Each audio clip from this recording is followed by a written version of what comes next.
កំពុងមក library ជាមួយបង what is it influence marketing online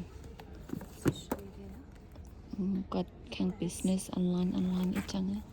ហើយសម្រាប់ខ្ញុំគឺអង់គ្លេសហ្នឹង resume ព្រោះអីចង់ប្រាប់បងប្អូនថាបច្ចុប្បន្នហ្នឹងខ្ញុំមានបង្រៀនសិស្ស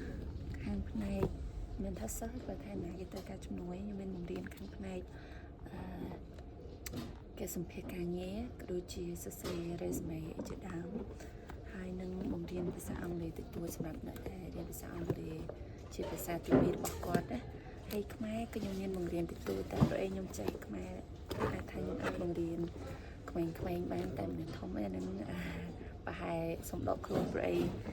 ទោះជាខ្ញុំមានសមត្ថភាពឬក៏នេះក៏ដោយតែខ្ញុំគិតថានៅមានកម្រិតអញ្ចឹងខ្ញុំសុខចិត្តអត់ហ៊ានបន្ថយយកអនាគតនៅតែមកដាក់លើខ្លួនឯងព្រោះអីខ្ញុំគិតថាខ្មែរខ្ញុំនៅមានកម្រិតដែរប៉ុន្តែហ្នឹងសម្រាប់បងប្អូនណាដែលចង់ឲ្យកូនគាត់រៀនភាសាខ្មែរ